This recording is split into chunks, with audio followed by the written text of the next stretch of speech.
Hello, everyone. Hello and welcome. Welcome to week 3 of the Prairie Garden Quilt Along. All right, full disclosure here is I'm having lots of technical difficulties this week, and I'm actually recording on a completely different camera and platform than I'm used to. So hopefully all things are working out okay and it's coming through all right. And also, so I am not getting feedback is what I'm saying. So I hope that you can see everything. I'm sure you can see a bit of my window, but I wanted you to see my design wall with the Prairie Garden quilt on it. So, okay. Now that we are just completely honest and upfront about that, let's get started. Week 3, how is it going?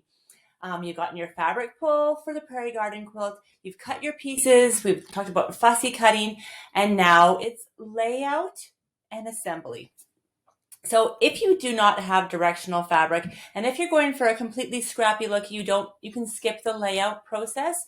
But if you want any kind of a pattern, that diagonal pattern of different colors, or I'm going to talk about a few other patterns, or if you are having directional fabric, you're going to want to lay out your entire quilt first. So I don't have a lot of like open wall space. I have a wonderful studio, but I have a lot of shelves and everything everywhere.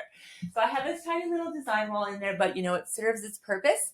And let's go a little closer and see what we can see.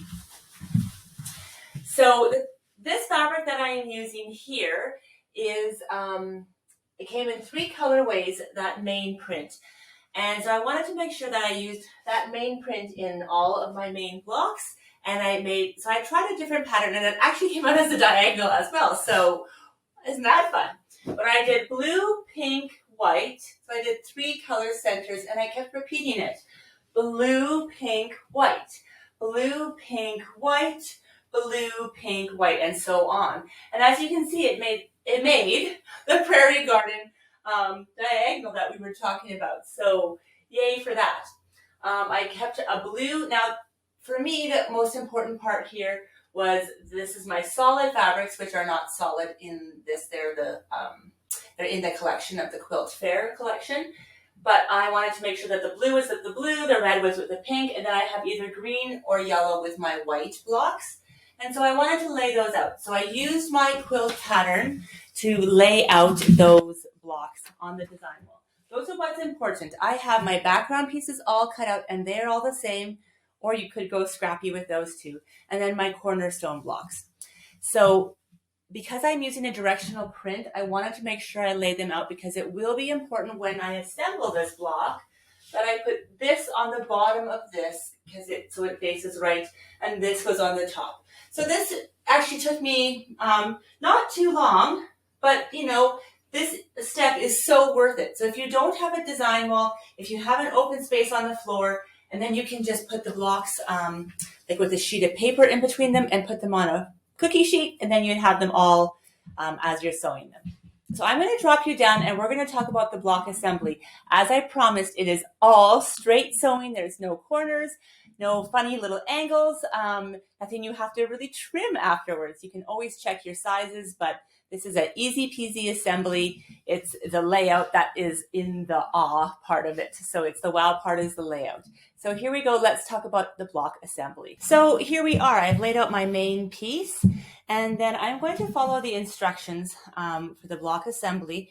On page 5 here, it gives you a nice layout. So I'm going to lay out, this is my piece A over here.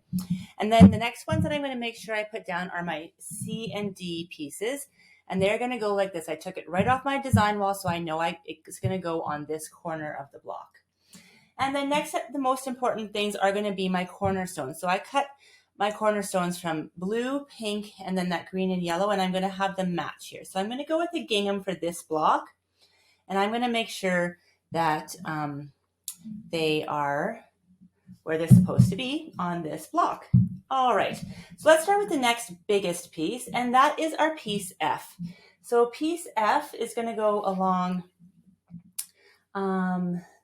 the full top of it over here, and then piece E. So I should actually start with E. So we're going to place E here. Doesn't really matter where you start, but you're going to lay it out.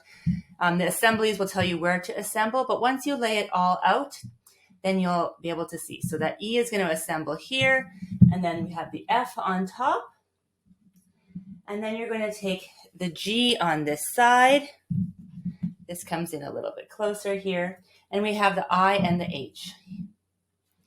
So we have one I and one H. Oh my goodness, you can just see how cute it's going to be already.